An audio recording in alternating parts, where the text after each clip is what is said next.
India TV YouTube channel को subscribe करें और बेल आइकन दबाएं।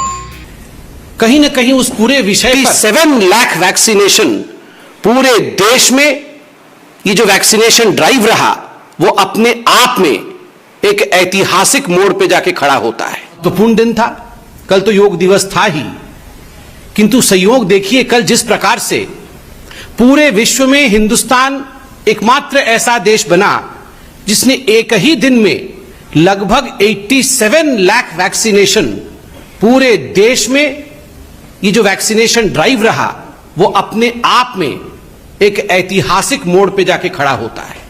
और जिस प्रकार से ये काउंटडाउन कल आरंभ हुआ, लोगों में एक उत्साह, एक उल्लास का माहौल था।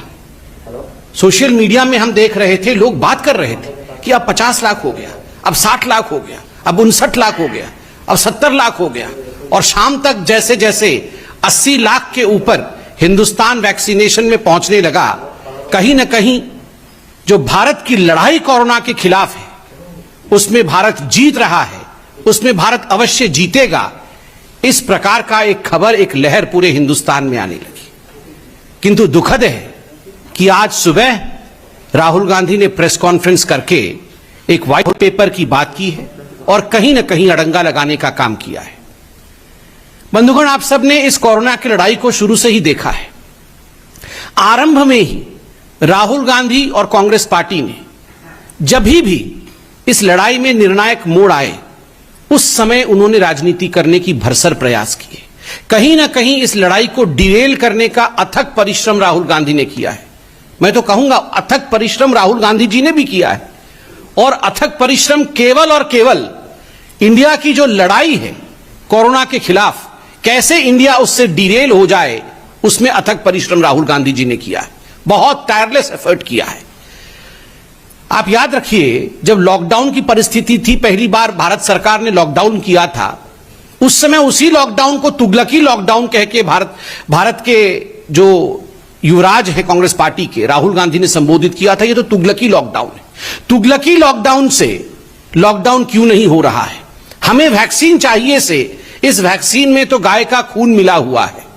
हमें वैक्सीन क्यों नहीं दे रहे हैं से जब कोवैक्सीन आता है और छत्तीसगढ़, राजस्थान इत्यादि राज्यों में कोवैक्सीन सप्लाई की जाती है, तो कांग्रेस शासित राज्य मना कर देते हैं वैक्सीन लेने से। वैक्सीन हेजिटेंसी को बढ़ावा मिलता है। ये सभी विघ्न बाधाएं राहुल गांधी ने भारत के कोविड लड़ाई में खड़ी की है। मैं तो आज राहुल गांधी को एक अनसॉलिसिटेड एडवाइस भी दूंगा। वो शायद हमसे एडवाइस नहीं चाहते, मगर फिर भी मैं दूंगा कि कब तक आखिर आप ये वर्चुअल प्रेस कॉन्फ्रेंसेस करते रहेंगे? कब तक ये वर्चुअल प्रेस कॉन्फ्रेंसेस करेंगे? कभी रियल काम तो करिए। कभी कांग्रेस शासित राज्यों में जाइए और वहां किस प्रकार की परिस्थिति है, वहां कैसे वैक्सीन प्रॉफिटियरिंग हो रहा है पंजाब में, वहां किस प्रकार से वैक्सीन वेस्टेज हो रहा है राजस्थान में, किस प्रकार से वैक्सीनेशन सही तरीके से नहीं हो रहा है छत्तीसगढ़ में। आप वर्चुअल से निकल करके रियल ग्राउंड में जाके समीक्षा करिए राहुल गांधी जी। आज भी मुझे आश्चर्य हुआ, राहुल गांधी जी अपने प्रेस कॉन्फ्रेंस में डिसेंट्रलाइजेशन की डिमांड कर रहे थे कि ये जो लड़ाई है कोविड के खिलाफ, ये जो वैक्सीनेशन का प्रोसेस है, अगर डिसेंट्रलाइजेशन होगा तो वो ज्यादा अच्छा होगा। मुझे तो कभी कभी लगता है कि कंफ्यूजन और राहुल ये पर्यायवाची शब्द है। Confusion is thy name. Rahul Gandhi ji का नाम ही कंफ्यूजन है। He is Confucius Gandhi. हमेशा कंफ्यूजन में होना चाहिए, नहीं होना चाहिए, वैक्सीन लेना है, नहीं लेना है, लॉकडाउन करना है, नहीं करना है। हर विषय को लेकर एक कंफ्यूजन की स्थिति को उन्होंने उत्पन्न करने का काम किया है, राजनीति करने का काम किया है। आज उन्होंने व्हाइट पेपर के बारे में कहा है कि एक व्हाइट पेपर वो जारी कर रहे हैं और कुछ बिंदु उन्होंने कहा है। बंधुगण, हम भी एक व्हाइट पेपर लेकर आए हैं। ये हकीकत है जो आज आपके सामने हम बयां करने वाले हैं। मैं कुछ सवाल पूछूंगा और उसका उत्तर भी मैं ही दूंगा, क्योंकि हम जानते हैं कि उसका उत्तर राहुल जी नहीं देंगे। सवाल नंबर 1, ये जो सेकेंड वेव हुआ है ये कहां से शुरू हुआ? कांग्रेस शासित राज्य से शुरू हुआ। किन राज्यों में सेकेंड वेव का सबसे बड़ा असर पड़ा और सर्वाधिक प्रतिशत केसेस किन राज्यों में हुए? उत्तर, कांग्रेस शासित राज्यों में हुए। सर्वाधिक मृत्यु किन राज्यों में हुए सेकेंड वेव के कारण? उत्तर, कांग्रेस शासित राज्यों में हुए। चौथा प्रश्न, किन राज्यों में वैक्सीन को लेकर हाहाकार मचा? किन राज्यों ने कोवैक्सीन से इनकार किया और उसके कारण वैक्सीन हेजिटेंसी हुआ? उत्तर, कांग्रेस शासित राज्य। किन राज्यों में सर्वाधिक फैटेलिटी रेट, मृत्यु दर सर्वाधिक किन राज्यों में रही? उत्तर, कांग्रेस शासित राज्य। छठा प्रश्न, सर्वाधिक पॉजिटिव रेट कोरोना को लेकर किन राज्यों में रहा? उत्तर, कांग्रेस शासित राज्य। सातवां प्रश्न, किन लोगों ने डिसेंट्रलाइजेशन डिमांड किया था वैक्सीनेशन में? उत्तर, कांग्रेस ने। आठवां प्रश्न, किन लोगों ने यू टर्न करते हुए डिसेंट्रलाइजेशन के बाद सेंट्रलाइजेशन चाहा? उत्तर, कांग्रेस। कल इतना बड़ा ऐतिहासिक वैक्सीनेशन का पूरा प्रोसेस रहा, किन राज्यों में सर्वाधिक वैक्सीनेशन हुआ और किन राज्यों में सबसे कम न्यूनतम वैक्सीनेशन हुआ? अगर आप इन आंकड़ों को देखेंगे तो सर्वाधिक उन राज्यों में रहा है जिन राज्यों ने श्रृंखलाबद्ध तरीके से अनुशासन में रहकर बिना वैक्सीन हेजिटेशन के, मध्य प्रदेश हो चाहे गुजरात हो चाहे कर्नाटक हो, उन्होंने काम किया। और न्यूनतम किन में रहा है? कांग्रेस शासित राज्यों में न्यूनतम वैक्सीनेशन हुआ। सबसे ज्यादा फैटेलिटी कांग्रेस शासित राज्य में, सेकेंड वेव आरंभ होता है कांग्रेस शासित राज्य में, सर्वाधिक पॉजिटिविटी कांग्रेस शासित राज्य में, वैक्सीनेशन होता नहीं है कांग्रेस शासित राज्य में, और ऊपर से व्हाइट पेपर आप हमें दे रहे हैं। राहुल गांधी व्हाइट पेपर छाप करके, वर्चुअल में से निकल करके रियल में आप अपने राज्यों में जाइए और उन्हें ये आंकड़े दीजिए और उनसे कहिए कि आखिर ये क्या हो रहा। After seeing all this my friends, this questions that I have asked and the answers of these questions, it would not be, I would say, wrong to state that as far as Rahul Gandhi and Congress party is concerned, they should be called as the clown in the circus. जो मैंने आपको आज प्रश्न और उसके उत्तर दिए हैं, इनके बाद यह कहना अतिशयोक्ति नहीं होगा, यह बुरा नहीं होगा कि राहुल गांधी और कांग्रेस को क्लाउन और सर्कस के साथ कंपेयर किया जाए। ये एक सर्कस बना के रखा हुआ है कांग्रेस पार्टी ने, हर विषय में राजनीति करना।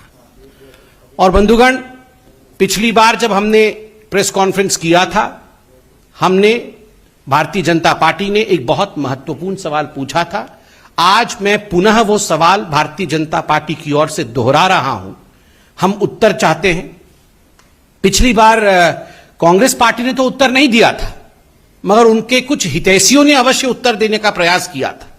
प्रश्न था जिसको मैं दोहरा रहा हूं, क्या राहुल गांधी जी ने वैक्सीन ले लिया है? Rahul Gandhi, are you vaccinated? क्या प्रियंका वाड्रा जी ने वैक्सीन ले लिया है? Priyanka ji, are you vaccinated? Robert Vadra vaccinated हैं या नहीं है? बिकॉज जो कांग्रेस की फर्स्ट फैमिली है, क्या ये फर्स्ट फैमिली वैक्सीनेटेड है या नहीं है? आप 1000 वर्चुअल पीसी कर लीजिए, किंतु एक तस्वीर लाखों शब्द बयां करती है।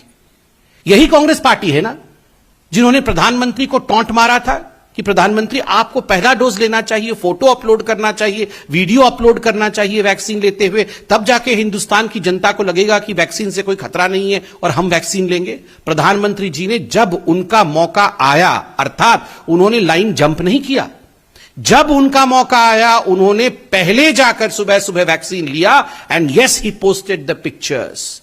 वो फोटो उन्होंने सार्वजनिक किया ताकि लोगों के मन में किसी प्रकार की शंका न रहे। ये जो कांग्रेस का प्रथम परिवार है, फर्स्ट फैमिली है, ये एक फोटो लगा सकती है या केवल वर्चुअल पीसी ही करते रहेंगे? और तो और आश्चर्य का विषय है, इसमें भी गड़बड़ झाला है। जब पिछली बार भारतीय जनता पार्टी ने पूछा कि क्या राहुल जी ने वैक्सीनेशन लिया है, तो खैर राहुल जी तो उत्तर देते नहीं हैं, कुछ हितैषियों ने उनके पार्टी के अंदर से उत्तर दिया कि राहुल जी को वैक्सीन लेना था, 16 तारीख को लेना था, 16 अप्रैल को वैक्सीन लेना था, किंतु 15 तारीख को उनको कोरोना हो गया, इसलिए 16 तारीख को वो वैक्सीन नहीं ले पाए, 16 अप्रैल को। मैं आपको बताना चाहूंगा, इसमें आप लोग सब जाके राहुल जी के ट्विटर हैंडल को जरा देखिएगा तो आप याद करिए 18 तारीख को राहुल गांधी जी ने ट्वीट किया था कि मैं अब किसी प्रकार की रैली नहीं करूंगा कोई चुनाव में। अब मैं सभी से अपील करता हूं कि कोई और चुनाव में रैली ना करे। कांग्रेस अब रैली नहीं करेगी, मैं भी रैली नहीं करूंगा। वाह। 20 तारीख को फिर राहुल गांधी डिक्लेयर करते हैं कि मुझे कोरोना हो गया है। आज मालूम पड़ रहा, उनके खुद के लोग डिबेट्स में कह रहे हैं और कुछ लोगों ने स्टोरी छापा है इस पे कि 15 तारीख को राहुल गांधी जी को कोरोना हो गया था, इसलिए 16 तारीख को वैक्सीन ले नहीं पाए। फिर वो जो मोरल हाईग्राउंड लेने की कोशिश 18 तारीख को कर रहे थे कि मैं अब रैली नहीं करूंगा, आप इसमें भी, कोरोना में भी, मैं तो ईश्वर से धन्यवाद करता हूं कि राहुल जी ठीक होकर स्वस्थ होकर हमारे बीच में आए हैं, किंतु इसमें भी राजनीति कर रहे थे। आप कोरोना हुआ था और आप कह रहे थे कि मोरल हाईग्राउंड लेता हूं, मैं रैली नहीं करूंगा, और उसके 4 दिन बाद आप डिक्लेयर कर रहे थे कि मुझे कोरोना हुआ है। मुझे लगता है बीमारी की हालत में इस प्रकार की राजनीति कभी नहीं होनी चाहिए। बीमारी के साथ राजनीति नहीं होनी चाहिए, वैक्सीनेशन के साथ राजनीति नहीं होनी चाहिए। और इन विषयों पे, चूंकि वो एक पब्लिक लीडर हैं, सारे विषयों पे बोलने का उनका अधिकार है, किंतु क्या वो वैक्सीनेटेड हैं, और अगर नहीं है तो जो उनके हितैषी कह रहे हैं क्या उसमें तथ्य है, इन विषयों पे वो अपनी सफाई दें। आज मैं इतना ही कहना चाहता था। बहुत बहुत धन्यवाद। कोई प्रश्न हो तो अवश्य पूछें।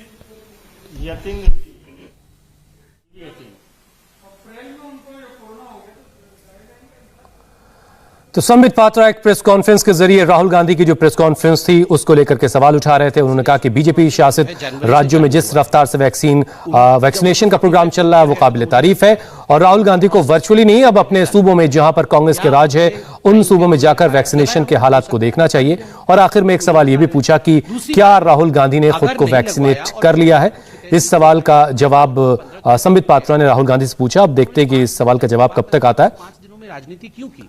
आज एक प्रेस कॉन्फ्रेंस करके राहुल गांधी ने व्हाइट पेपर जारी किया है तारीख को ट्वीट करके कि मैं अब रैली नहीं करूंगा क्योंकि देश में कोरोना हो रहा है, और एक मोरल हाई ग्राउंड लेने की कोशिश कर रहे थे। तो कहीं ना कहीं इसमें राजनीति हो रही थी ना।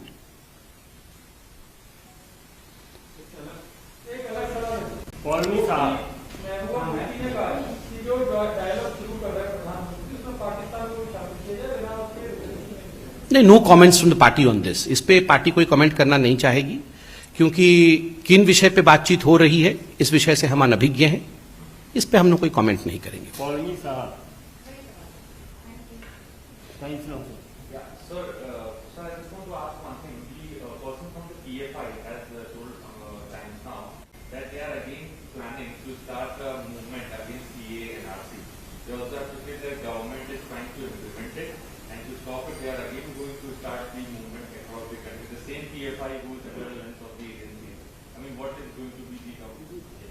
See, as far as the CAA is concerned, it is something which has been passed by the highest body in this country, that is the parliament of this country. It will be implemented.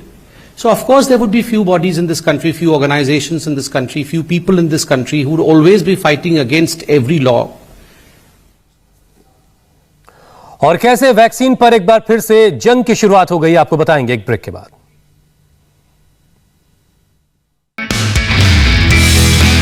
नमस्ते, मैं हूं मीनाक्षी जोशी।